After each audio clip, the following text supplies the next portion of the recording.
আমাদের স্বভাব কি? পালিয়ে যাওয়া নয়, আমরা ভগবানের নিত্য অংশ। আমরা মায়াকে পরাজিত করে ভগবানকে প্রাপ্ত হতে পারি। অর্জুনও পারে এই কৌরবগণকে পরাজিত করে, ওই দুর্যোধনাদিকে পরাজিত করে সিংহাসন প্রাপ্ত করতে। তাই আমরা আর অর্জুনের মধ্যে বিশেষ কোনো তফাৎ এখানে নেই। অর্জুন আমাদের প্রতীক হয়ে দাঁড়িয়েছেন। তাই অর্জুনের যে শরণাগতি, সেখানে যদি বিচার করা যায়, দেখা যায় যে অর্জুনের শরণাগতিটা পাকা শরণাগতি হয়নি। কি বলছে? শিষ্যস্তেহং সাধিমাম ত্বং প্রপন্নম। প্রপন্ন শব্দের অর্থ আমি তোমার শরণাগত, তুমি আমাকে শিক্ষা দাও, জ্ঞান দাও, আমি তোমার শিষ্য, তোমার শরণাগত, আমাকে শিক্ষা দাও। মানে শুধু শিষ্য নয়, শরণাগত শিষ্য। শুধু শিষ্য হলে কেমন হতো?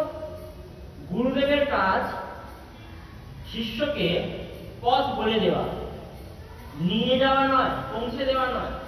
কারণ এত শিষ্য, তাহলে তো সবাই পৌঁছে, তাই না? গুরুদেব একই মন্ত্র সবাইকে দিচ্ছেন, সেই একই মন্ত্রের জপ সবাই করছে, সবাই তাহলে একসঙ্গে ভগবানকে পেয়ে গেছে। যদি গুরু সবাইকে পৌঁছে দিত, পাচ্ছে না তো। তাহলে গুরুদেবের কাজ পথ বলে দেওয়া, পথে নিয়ে যাওয়া নয়। তাই যদি শুধু অর্জুন শিষ্য হতো, তাহলে কিন্তু গুরুদেব পথে নিয়ে যেতেন না। কিন্তু কৃষ্ণের কাছে অর্জুন বলছে আমি তোমার শরণাগত শিষ্য। মানে শরণাগত দায়িত্ব পুরোপুরি শরণাগত রক্ষকের উপর চলে যায়। তাই যার শরণে এসেছে সেই শরণের দায়িত্ব শরণাগত। সেই জন্য ভগবানকে বলেছে আমি তোমার শরণাগত, তুমি আমায় শিক্ষা দাও। এইখানে অর্জুনের শরণাগতি যে কাঁচা, সেটি পরিষ্কার হয়ে যাচ্ছে। কিসে বলুন তো? ওই যে ছোট্ট একটা কথা বলে দিয়েছে মাঝখানে, সাধিমাম ত্বং প্রপন্নম। সাধিমাম মানে শিক্ষা দাও। যিনি সত্যিকারের শরণাগত হন, তিনি কি করেন? ভগবানের চরণে বা যার চরণে শরণাগত হবে, তার চরণে নিজেকে নিক্ষেপ করে, আত্মনিক্ষেপ, নিজেকে একদম সম্পূর্ণ ছেড়ে দেয়। আমার বলে আর কিছু থাকবে না সেখানে। যদি আমার বলে কিছু থেকে থাকে, তাহলে সেটা শরণাগতি হলো না। এবার যিনি শরণাগত হবে, তিনি কি বলে দিতে পারেন যে তুমি কি করবে না করবে? পারেন কি? কিন্তু অর্জুন বলছে তুমি আমায় শিক্ষা দাও। মানে তুমি আমায় শিক্ষা দাও, এই কথাটা যতক্ষণ রয়েছে, তুমি কি করবে? আমি তোমার শরণাগত, তুমি তার বদলে কি করবে? তুমি আমায় শিক্ষা দেবে। এইটা বলার অধিকার শরণাগতের নেই। শরণাগত কোনোদিন বলতে পারে না যে তুমি আমায় শিক্ষা দাও, শিক্ষা দাও। তুমি যা করো ঠাকুর। বিদায় চৈতন্য পরমহংসদেব বলছেন তুমি যা করো ঠাকুর, তোমার ওপর আমি সব ছেড়ে দিলাম। রামকৃষ্ণ পরমহংসদেব এটাকে বলেছেন ঝড়ের এঁটো পাতা হয়ে থাকা। এঁটো পাতা পড়ে থাকে, ঝড় তাকে যেখানে উড়িয়ে নিয়ে যায় সেখানে গিয়েই পড়ে। পাতা কোনোদিন বলে না তুমি আমায় নোংরায় ফেললে কেন, বা তুমি আমায় ওই সুন্দর জলের উপর ফেলে আমাকে পরিষ্কার করে দিলে কেন, বা তুমি মন্দিরে আমায় নিয়ে গেলে কেন। পাতার কোনো কিছু উক্তি নেই। যেখানে ঝড় তাকে নিয়ে যাবে, ঝড়ের প্রতি সম্পূর্ণ সারেন্ডার যখন হয় পাতা, তখন তাকে বলা হয় ঝড়ের এঁটো পাতা। এটার নাম শরণাগতি। কিন্তু অর্জুন বলছে তুমি আমায় শিক্ষা দাও, তার মানে শরণাগতি হয়নি। আরো এরপরেও বলছে আমি তোমার শরণাগত, তুমি আমাকে বলো কোনটা ঠিক। তারপরেই বলছে ন যচ্ছ ইতি গোবিন্দ উক্তা তুষ্ণীয় বহুবহ। হে গোবিন্দ, আমি যুদ্ধ করব না। কত বড় কথা! শরণাগত কোনোদিন বলতে পারে, আদেশ করতে পারে আমি যুদ্ধ করব কি করব না? বলে দিচ্ছি। আমাদেরও শরণাগতিটা ঠিক এইরকম। আমরা বলি বটে শরণাগত তার, কিন্তু আমাদের শরণাগতিটা পাকা হয়নি। দণ্ডবোধ করার সময়, প্রণাম করার সময় কোনো না কোনো কারণ বেরিয়ে আসে। শরীরটা যেন ভালো হয়ে যায়, হাঁটুর ব্যথা, কোমরের ব্যথা, একটু বুড়ো হলেই হাঁটুর ব্যথা, কোমরের ব্যথা যেন ঠিক হয়ে যায়। তারপরে আদি আদি ছেলে মেয়ে তো আছে, পরে আরো আছে। তো আমাদের কেমন শরণাগতি? বলি বটে আমি তোমার শরণাগত, কিন্তু বলার সময় কোনো না কোনো একটা কথা ঠিক বেরিয়ে আসে, নিমিত্ত ঠিক রয়ে যায়। যতক্ষণ নিমিত্ত আছে ততক্ষণ শরণাগতি নয়। কিন্তু ভগবান কি বলেন? ভগবান আমাদের মতো এত বিচার করতে জানেন না। তিনি একটু অঙ্কে কাঁচা।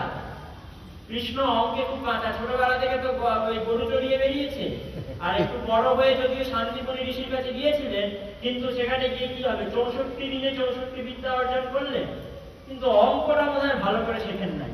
কেন? কারণ কৃষ্ণ ওই দেওয়া নেওয়ার হিসাব জানেন না, অংশীদারি কারবার কৃষ্ণ জানেন না ভালো করে। কি জানেন? পাটিগণিত যদি পড়তো তাহলে অংশীদারি কারবার টারবার এসব ভালো করে জানতেন, ওইসব জানেন না। কি জানেন? তাহলে পুরোপুরিটা জানেন। তুমি তোমার পুরোটা দাও, আমি আমার পুরোটা তোমার দেব। তিনি পুরোপুরি কারবার জানেন। 0 আর 1-এর খেলা, 1-এর মাঝে ওই হাফ, 0.5, 0.6, 7 ওইসব কোনো কিছু কারবার তার না, পুরো একদম পূর্ণতা। আর রাধারানী তো আরো অঙ্কে কাঁচা। কৃষ্ণ যদিও ওই উজ্জয়িনী থেকে 64 দিন পড়েছিল, রাধারানী তো তাও করেন নাই, আরো অঙ্কে কাঁচা। কেমন কাঁচা? মানে কৃষ্ণ পুরোপুরি নিজেকে দিতে যায়, কেউ যদি তাকে নিজেকে পুরো দেয়, তিনিও তাকে পুরো দিয়ে দেবেন। আর রাধারানী কি করেন? বলে রাধারানীর কাছে কেউ যদি আসে পুরোটা নাও দেয়, রাধারানী বদলে দুজনকে দিয়ে দেন, রাধা কৃষ্ণ যুগলকে দিয়ে দেন, একে দেন না। তাই অঙ্কে আরো কাঁচা, হিসাবে কাঁচা। তাই যদি তাড়াতাড়ি কাউকে ঠকিয়ে যদি তাড়াতাড়ি পেয়ে যেতে হয়, তাহলে একমাত্র রাধারানী আমাদের সম্পদ, যাকে সহজে ঠকিয়ে কারো অঙ্ক জানে না, না জানার ফলে সহজে ঠকিয়ে তাকে পাওয়া যায়। তাই ভগবান দেখলেন না যে অর্জুনের শরণাগতি কাঁচা, তিনি জ্ঞান দিতে আরম্ভ করলেন। এবং জ্ঞান দেওয়ার পর কি হলো অর্জুনের অবস্থা? অন্তিমে যে অর্জুন বলছেন যে নষ্ট মোহা স্মৃতির লব্ধা তৎপ্রসাদম মায়াচ্যুত জিতস্মি গত সন্দেহ করিষ্যে বচনং তব। হে গোবিন্দ, হে অচ্যুত, তোমার কথায়, তোমার প্রসাদে, তোমার কৃপায় আমার নষ্ট মোহা স্মৃতির লব্ধা, মোহ নষ্ট হয়ে গেল, স্মৃতি ফিরে এলো। কিসের মাধ্যমে? না তোমার কৃপায়। তৎপ্রসাদে মায়াচ্যুত, এটাই ভক্ত বলে, এটাই শরণাগতির লক্ষণ, যে তোমার কৃপায় যা হচ্ছে, তোমার কৃপায় হচ্ছে, আমার কোনো কিছু এখানে হাত নেই। আমি যন্ত্র, ওই আগের দিন বলছিলেন না, আমি যন্ত্র তুমি যন্ত্রী, যেমন চালাও তেমনি চলি। আমি রথ, তুমি রথী, সব বলেছে। সকলেই তোমার ইচ্ছা, ইচ্ছা মুই তারা তুমি, তোমার কার্য তুমি করো মা, লোকে বলে করি আমি।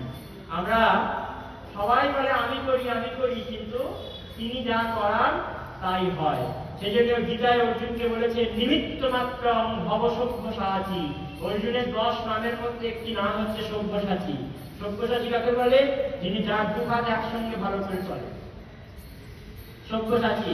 যেটা বলছে হে অর্জুন, তুমি কেবল নিমিত্ত মাত্র, এই ভব সংসারে সবকিছু তৈরি হয়ে আছে, তুমি কেবল নিমিত্ত মাত্র। নিমিত্ত মাত্র ভব সব্যসাচী, বারবার মনে করিয়ে দিচ্ছে। তাই ভগবান দেখেন না ভক্ত পুরোপুরি শরণাগত হয়েছে কিনা। কলিযুগে ওই জন্যই কীর্তনাঙ্গ প্রধান, স্মরণাঙ্গ নয়। মানে বাইরে ভগবানের নাম করছি, বাইরে বলছি হে প্রভু আমি তোমার শরণাগত, কিন্তু ভেতরটা মায়া শরণাগত হয়ে পড়ে আছে, ভিতরটা দেহের শরণাগত হয়ে পড়ে আছে, স্ত্রী পুত্রের শরণাগত হয়ে পড়ে আছে। বলছি বটে মুখে হে প্রভু আমি তোমার শরণাগত, ভগবান বলে অত হৃদয়ের ভেতর ঢুকে কোনো কাজ নেই, হিসাব তো জানি না, কাকে কত ভাগ দিয়ে রেখেছে বুঝতে পারবো না, তার থেকে একটা কাজ করি, যাই হয়ে থাক না কেন পুরোপুরি আমার কাছে টেনে নিই। এই বলে ভগবান কি করেন, সেই ভক্তকে এমন কৃপা করে দেন, যার ফলে সেই ভক্ত হৃদয় থেকে সবকিছু সরে গিয়ে শুধুমাত্র তার হল। এটাই ভগবানের কৃপা। তার কৃপাতে অর্জুনের কি হলো? যিনি ছিলেন শরণাগতিতে কাঁচা, তিনি হয়ে গেলেন একদম স্থির শরণাগত, এবং বলছেন করিষ্যে বচনং তব। হে ভগবান, এবার তুমি আমায় যা করতে বলবে, যদি লক্ষ লক্ষ পিতামহ বিশ্বকেও মেরে দিয়ে আমি মেরে ফেলতে রাজি আছি, করিষ্যে বচনং তব, আমি তোমার বচন পালন করতে প্রস্তুত, তুমি আমাকে যা বলবে আমি তাই করব। এই হচ্ছে শরণাগতি। শরণাগতির 6 লক্ষণ কি কি?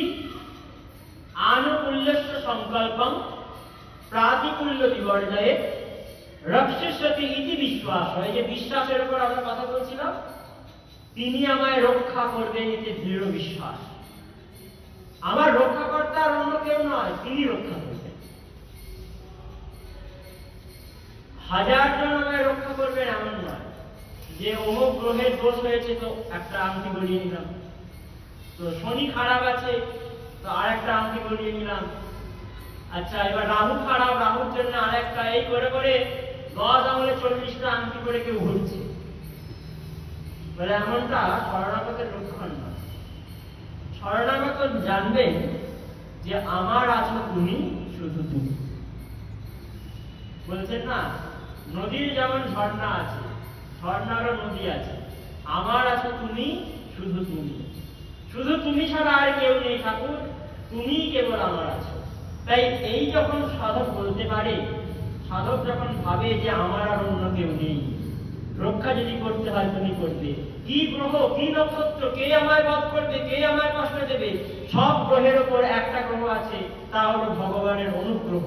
সেই অনুগ্রহ যদি হয়ে যায় ভগবানের, সব গ্রহ তার দাস হয়ে যায়। ভগবানের অনুগ্রহ যদি কারো উপর হয় না, সবার থেকে বড় গ্রহ তার কাছে রাহু কেতু শনি সবাই ছোট ছোট। সে অনুগ্রহ যদি কারো উপর হয়ে যায়, তাহলে জানতে হবে সব গ্রহ তার দাস হয়ে যায়। একজন এরকম ছিলেন,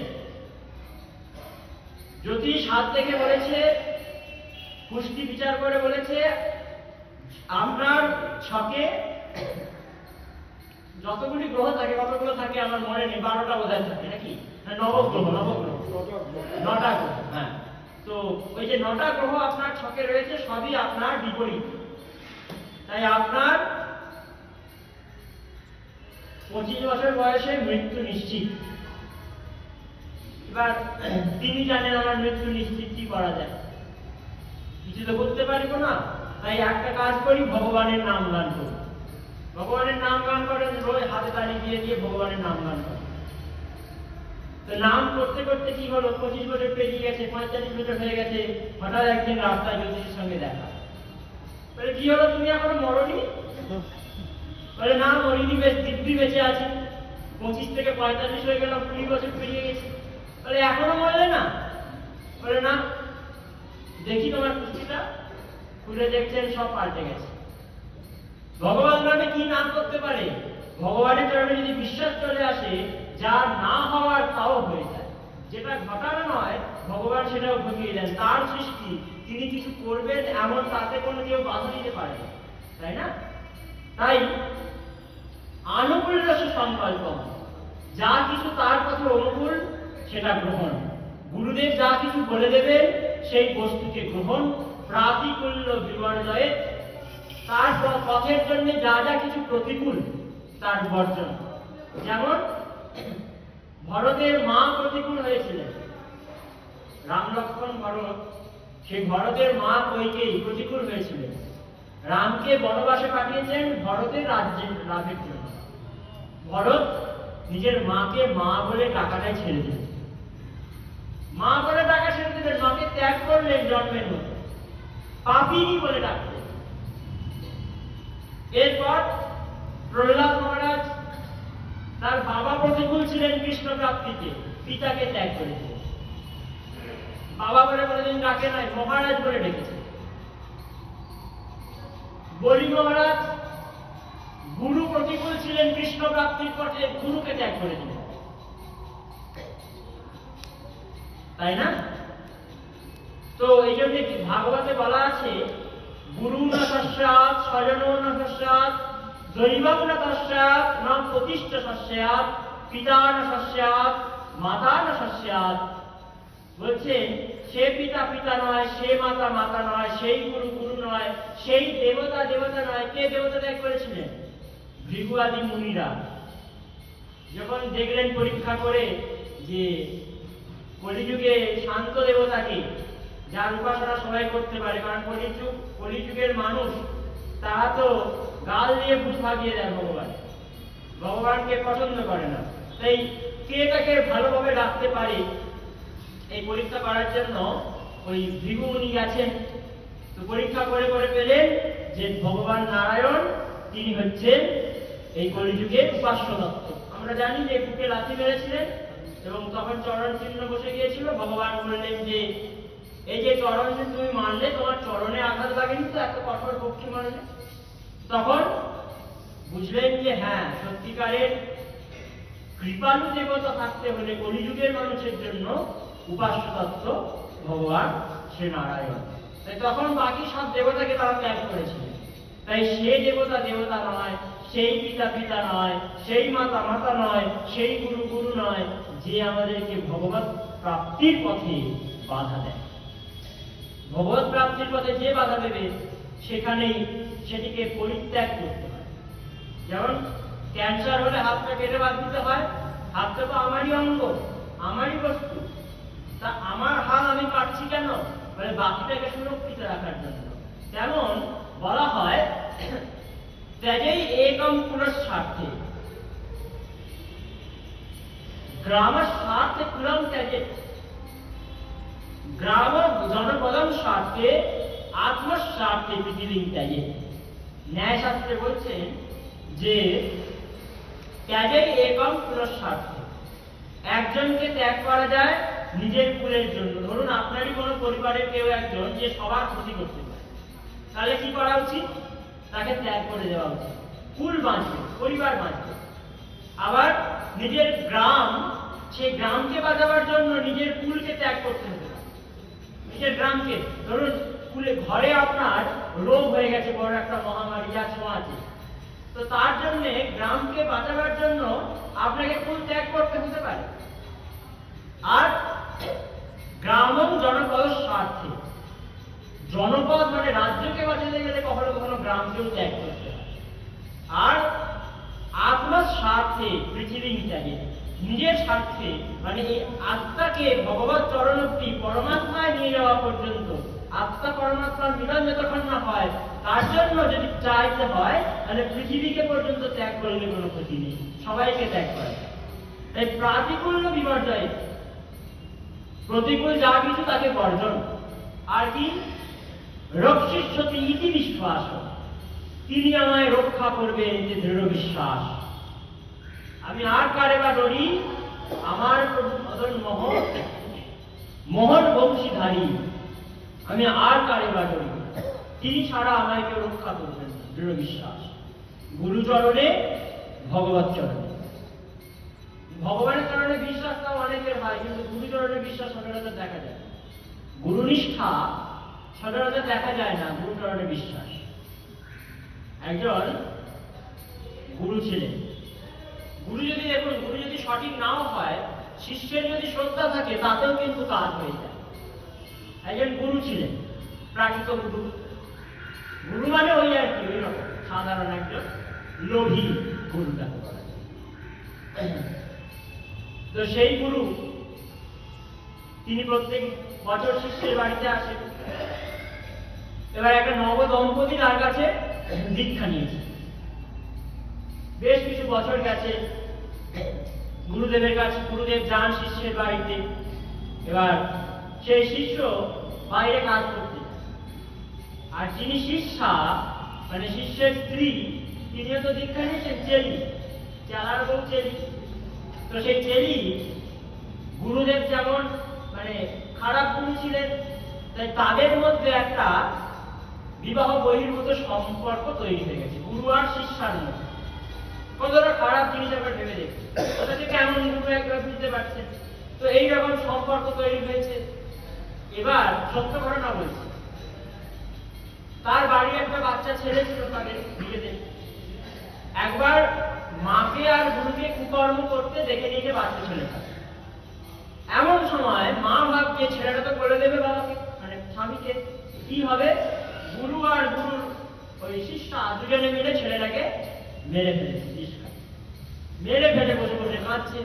সত্য ঘটনা, বসে বসে কাঁদছে যে হাই আমার কি হয়ে গেল। যেমন করে নাটক করছে, এবার ব্যভিচারিণী নাটক করছে।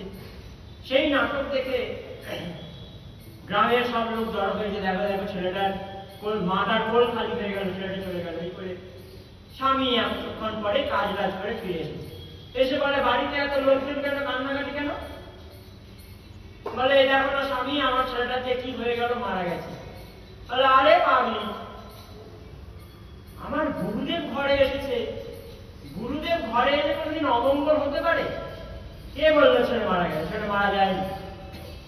দেখবি তোর গুরুচরণে বিশ্বাস নাই, তোমার গুরুচরণে বিশ্বাস নেই, ওই জন্য বলছে ছেলে মারা গেছে।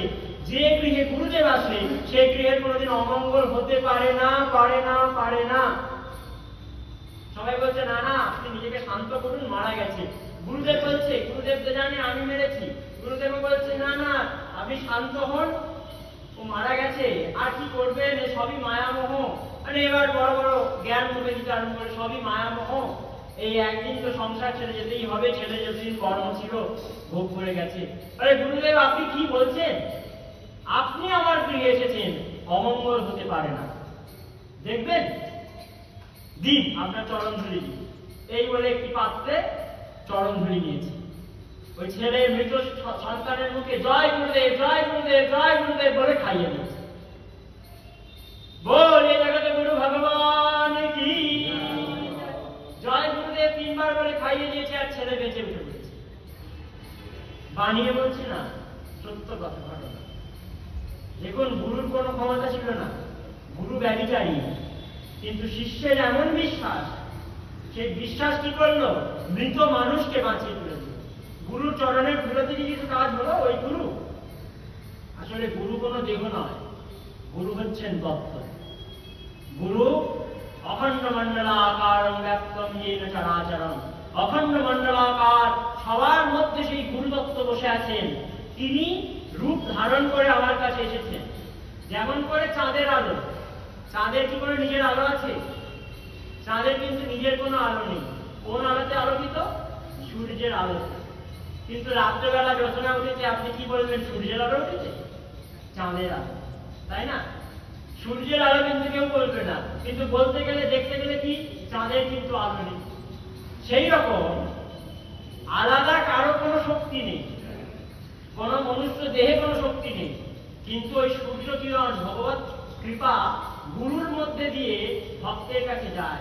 সেই জন্য বলতে গেলে ভগবানের কৃপা বলা যায় না, গুরুর কৃপা বলতে হয়। কেন?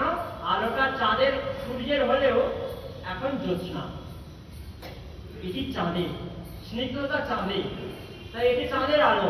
যেমন সূর্যরশ্মি ভগবত কৃপা হলেও চাঁদ যখন সেই আলোটাকে আমাদের কাছে দেয় তখন সেটা চাঁদের আলো, মানে গুরু কৃপা।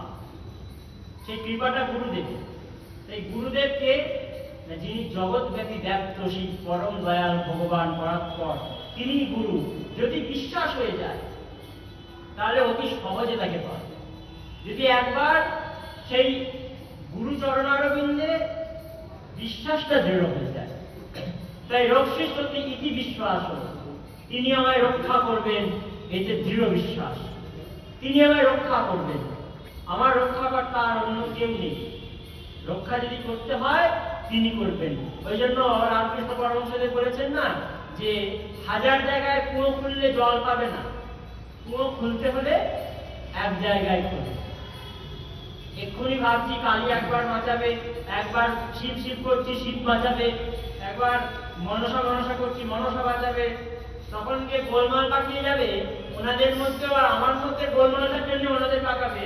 যে বিপদে পড়লে তখন ভাববে এবার কে যাবে, মনসা ভাববে শীতলা যাক, শীতলা ভাববে কালী যাক, কালী ভাববে দুর্গা যাক, এই করে করে গন্ডগোল। যদিও ওনারা তো একই, ওনারা তো আর আলাদা নন।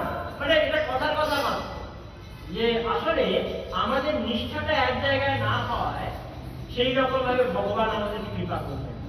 সেই জন্য রামকৃষ্ণদেব বলেছেন কুয়ো খুলতে হলে এক জায়গায়।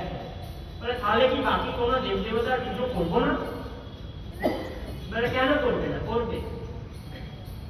যদিও ঠাকুর মহাশয় বলেছে না পুজিবে দেবী দেবা, সেটা অনন্ত স্থিতির ক্ষেত্রে, কিন্তু দেব দেবীর পুজো করা হবে কিরকম ভাবে না? নিতাই চৈতন্য পরমহংসদেব বলছেন যেমন নিজের স্বামী আর স্বামীর বাবা মা ভাই বোন, স্বামী খুশি হয় যদি তার ভাই বোন বাবা মার সেবা স্ত্রী করে, তাতে কে খুশি হবে? স্বামী খুশি হবে যে দেখো দেখো আমার স্ত্রী কত সুন্দর, আমার ভাই বোন বাবা মা এদের সব সেবা করছে। স্বামীর প্রেম স্ত্রীর প্রতি আরো বেড়ে যাবে। কিন্তু স্ত্রীর ভালোবাসা শ্বশুর শাশুড়ির প্রতি, দেওর ননদের প্রতি অতটা নয় যতটা স্বামীর প্রতি, তাই না? একান্ত ভালোবাসা স্বামীকে, স্বামীর সঙ্গে সবার সম্বন্ধ, তাই সবাইকে ভালোবাসে, তাই তো? ঠিক সেই রকম ভাবে ভগবানের চরণে আমরা যদি একান্ত নিষ্ঠা প্রাপ্ত করতে চাই, তাহলে বাকি সবাইকে স্বামীর জন ভেবে, স্বামী ভালোবাসেন বলে তাদের সকলের সেবা, সবার পুজো, সবার অর্চনা, সবার বন্দনা করে সবার কাছ থেকে ইষ্ট বর প্রাপ্তি। হে ভগবান, হে মা কালী, মা দুর্গা, যার যে উপাস্য তত্ত্ব তার চরণে যেন মতি হয় সেটি চেয়ে নেওয়া। কারো কালী মা উপাস্য দেবতা, কারো মহাদেব উপাস্য দেবতা, তো তিনি বাকি সবার কাছ থেকে বর চেয়ে নেব, সে যাবে তো এক জায়গাতে। তাই যিনি আমার উপাস্য তার প্রতি যেন একান্ত নিষ্ঠা হয়, এর নাম বিশ্বাস। এই হতে হতে একটা সময় এমন হয়ে যায় যখন গিয়ে আর অন্য কাউকে দেখতে ইচ্ছা করে।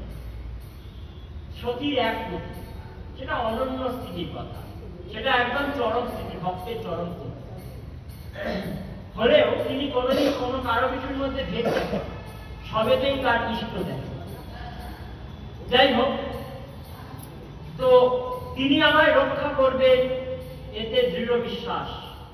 রক্ষিষ্যতি ইতি বিশ্বাস গোপতৃত্বে বর্ণং সদা। তিনি আমার পতি, এইটাতে পতি হিসাবে তাকে বরণ করে নেওয়া।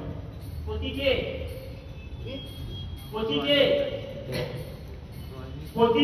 যিনি পতন থেকে উদ্ধার করেন তিনি হচ্ছেন পতিনী মানে যিনি পড়ে যাচ্ছেন। পতিনীকে সংক্ষেপ করুন পত্নী, স্ত্রী হয়ে যাচ্ছে। পতিনী মানে যিনি নরকে পড়ে যাচ্ছেন, তাকে যিনি পতন থেকে উদ্ধার করেন তিনি হচ্ছেন পতি। এবার ভাবুন তো, তাহলে আমাদের পতিকে, যিনি আমাদেরকে নরক থেকে, যিনি আমাদেরকে পতন থেকে উদ্ধার করতে পারেন, সবার পতি সেই একজন, সেই শ্রীপতি, সেই গোবিন্দ কমলাপতি, তিনি সবার পতি।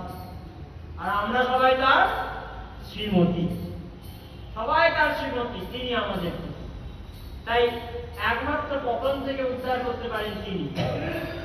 তবে এই যে জাগতিক পতি, এরা কি বলছে? এরা সেই প্রতিচ্ছবি, প্রতিবিম্ব। সেই পরম পতিকে তো ডাইরেক্ট পাওয়া সম্ভব নয় সবার পক্ষে, যেমন গোপীরা পেয়েছিলেন সেরকম তো সবার পক্ষে ডাইরেক্ট পাওয়া সম্ভব নয়। তাই সেই পরম পতির একটা প্রতিবিম্ব রূপ পাঠিয়ে দিয়েছেন আমাদের কাছে, যার সেবা করে আমরা তাকে পেতে পারি। যেমন ছিলেন মা অনুসুয়া। সত্যি অনুসুয়ার কথা আপনারা সবাই শুনেছেন না? ব্রহ্মা, বিষ্ণু, মহেশ্বর তিনজন এসেছে সতীত্বের পরীক্ষা নেওয়ার জন্য। তিনজন এসেছে। নারদের একবার শরীর খারাপ হয়েছে, পেটে ব্যথা হয়েছে, তো নারদকে বলেছে অশ্বিনী কুমার দয়, তোমাকে একটা আমি টোটকা বলতে পারি, ওষুধ কোনো কিছু নেই, টোটকা বলতে পারি, যে কোনো সতী নারীর চরণ ধরে যদি তুমি পেয়ে যাও তাহলে তোমার পেটের ব্যথা সেরে যাবে। নারদ তো লক্ষ্মী মায়ের কাছে গেলেন, পার্বতী মায়ের কাছে গেলেন, ব্রহ্মাণীর কাছে গেলেন, সাবিত্রীর কাছে গেলেন, কেউ দিল না, বললে আমাদের অত সময় নেই, যাও। তখন ঘুরতে ঘুরতে একজনের কাছে শুনলেন মা অনুসুয়া নাকি বড় সতী, তার কাছে এলেন।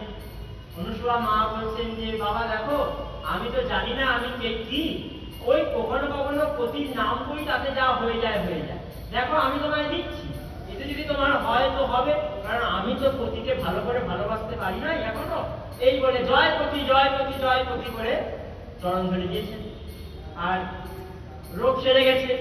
নারদ মুনি এবার ওই ব্রহ্মার কাছে গেছেন, ব্রহ্মলোকে, সত্যলোকে গিয়ে নাচতে নাচতে বলছে জয় মা সতী অনুসুয়ার জয়, জয় মা সতী অনুসুয়ার জয়। আর ব্রহ্মাণী তো রেগে খেতে লাল, সাবিত্রী খেতে লাল, বলে আমার মতো সতী থাকতে অনুসুয়ার জয় করছে। ব্যাস, নারদ সেখান থেকে পালিয়ে গেলেন, গিয়ে কৈলাসে গিয়ে পার্বতী মায়ের কাছে বলছে জয় মা সতী অনুসুয়ার জয়। যখনই বলেছেন পার্বতী মাও রেগে গেছেন। আবার এসেছেন বৈকুণ্ঠে, সেখানে এসে বলছে জয় মা সতী অনুসূয়ার জয়। মা লক্ষ্মী হয়ে গেছে। তারা তাদের স্বামীকে বললেন যে যাও পরীক্ষা নিয়ে এসে দেখি কেমন কেমন সতী। তিনজন এলেন, ব্রহ্মা বিষ্ণু মহেশ্বর, তিনজন সাধুর বেশ ধরে এলেন। এসে বলছেন ভিক্ষা দাও। তখনকার দিনে অতিথিকে কোনোদিন ফেরানো হবে না।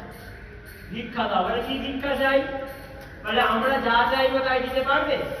বলে হ্যাঁ পারবো। বলে তাহলে আমাদের তিনজনকে তোমার স্তনদুগ্ধ পান করাও।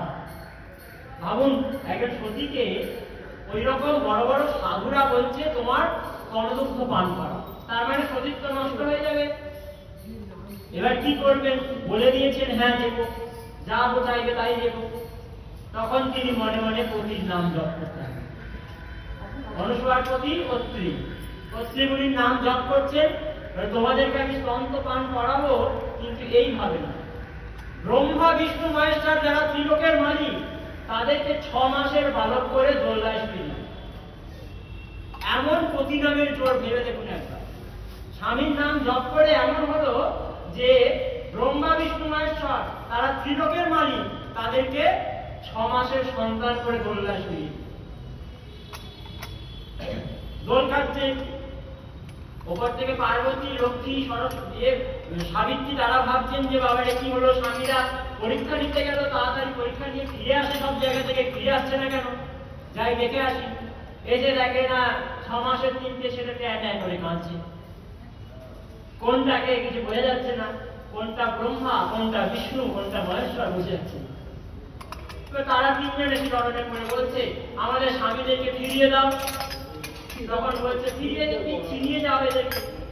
বলে কোনটা কাঠ বোঝাই যাচ্ছে না, 3টে একই রকম ভাবে পড়ে আছে। বাচ্চা ছেলে দেখে বোঝা যায় না, একই রকম ভাবে পড়ে আছে, ফিরিয়ে কি করে নিয়ে যাবো? আপনি কৃপা করুন মা, আপনার কৃপায় সব হয়। আবার প্রতি নাম জপ করতে হবে। ব্রহ্মা বিষ্ণু মহেশ্বর আবার তিনজনের নিজের রূপে ফিরে গেলেন। তো ভাবুন একবার, সাধারণ পতিকে ডাকছেন, পতিব্রতার কত বড় শক্তি হয়, সতীর কত বড় শক্তি হয়। সাধারণ পতিকে ডেকেছেন, পতির নাম করেছেন, ভগবানের নাম করেনি। তাতে ত্রিলোকের মালিককে বালক বানালো, বালককে আবার ত্রিলোকের মালিক বানালো। এটাই হচ্ছে মানে সেই নিষ্ঠা বা বিশ্বাসের যোগ। ওই জন্য বললাম না, আমাদের এই যে পতি তার প্রতিনিধি, এই ভেবে তার সেবা যদি কেউ করে, পতিব্রতা এইভাবে ভগবানকে লাভ করতে পারে। যাই হোক, তো এবার সেই তিনজন বললেন মা তোমার কাছে আমরা 6 মাস ছিলাম, 6 মাসের ছেলে হয়ে 6 মাস ছিলাম, তাই তুমি কি বর চাও বলো। তখন মা বললেন আমাকে যখন তোমরা তিনজনে এসে বাৎসল্য সুখ প্রদান করলে, মাতৃসুখ প্রদান করলে, তাহলে তোমরা তিনজন আমার পুত্র হয়েছে। তখন সেই তিনজন আবার ওই অনুসূয়া মায়ের সন্তান হয়ে জন্মগ্রহণ করলেন। ব্রহ্মার অংশ থেকে অনুসূয়ার গর্ভে জন্ম নিলেন চন্দ্র, আকাশে চাঁদ। ভাগবতে আছে চাঁদ, চন্দ্রের জন্ম। ব্রহ্মার অংশ থেকে চন্দ্র, মহাদেবের অংশ থেকে জন্ম নিল ঋষি দুর্বাসা।